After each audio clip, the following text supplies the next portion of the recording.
Man, honestly, today is a sad day. As a wrestling fan, I think that honestly everybody knew that this was going to happen. I put up a video last night talking about the fact that people had already started spreading the word that Daniel Bryan was going to be on Raw, and I thought that it might be the start of an angle going towards WrestleMania.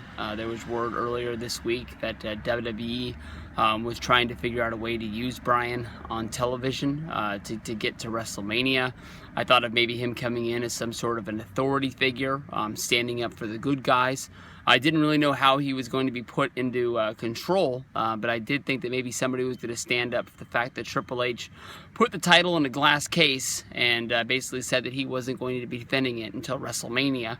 I didn't really think that Daniel Bryan was going to put Triple H into singles matches on Raw or tag team matches, but I thought maybe he would get behind the authority and start cracking the whip on them and maybe trying to get them in line. And I thought maybe that might be a way to sort of spicing up the authority figure storyline that's been running since 1997 when Bret screwed Bret and Vince turned and everything like that. But I mean, it got scary for Bryan. When he had to go out with the injury after WrestleMania 30, he had climbed that imaginary ladder inside of WWE. He was able to grab that brass ring that Vince McMahon always talks about, that Cesaro isn't able to grab, but Bryan was able to get there, and he was able to win what he called the imaginary championship, and it felt like an actual accomplishment in his life. Definitely, if you haven't read his book, you definitely need to pick this up.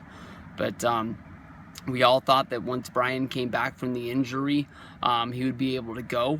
We all sort of hoped and hoped and hoped, and finally he was able to come back for that Royal Rumble push, having that angle against Corporate Kane, then getting into the Rumble, getting bumped out by Bray Wyatt, and then of course winning the Intercontinental Championship at WrestleMania 31. It was like it's like he wasn't going to be on top again, but he was going to be in a really focused role with that Intercontinental belt. And he made a lot of quotes basically saying that he was going to take it upon himself to sort of make that belt mean what it meant when guys like Mr. Perfect, the Texas Tornado, Tito Santana, Macho Man Randy Savage, it meant something back in the 90s.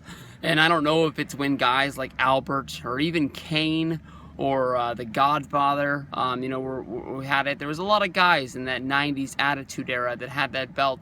And then definitely, in the last, 5 to 10 years, there's been guys who had that belt who really didn't mean anything. I think that honestly, if you break it down to it, Cody Rhodes was a pretty good Intercontinental Champion the first time.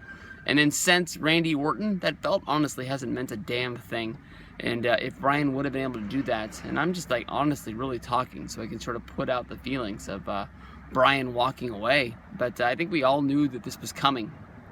And this is going to suck. I mean, not for him. I mean, I don't really want him to get into the ring and get his brains scrambled any more than they are. I want this guy to be able to live a good, long, enjoyable life for as long as he can with his awesome, beautiful wife, Brie, and not have any long-term effect from wrestling. I know that it's going to suck. He built his career about being the best at what he does, and here he is.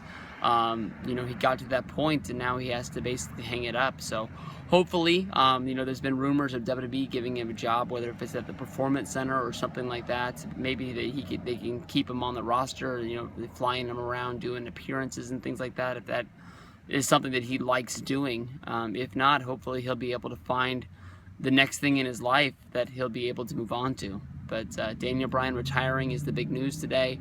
I guess he's going to be on Raw to announce it to the masses. Honestly, I don't think they're swerving us. I always think that there's it's some kind of angle. I'm telling you. Honestly, when Jerry Lawler had his heart attack on Monday Night Raw, the way it went down on live TV, I thought there was no way in the world that was real. And it was. Maybe it's just in my mind of being a professional wrestling fan. Fucking lady set off her car alarm because she couldn't fucking find it. How lazy are you? But we'll see you guys down the road, and it's gonna be a sad one come Monday Night Raw.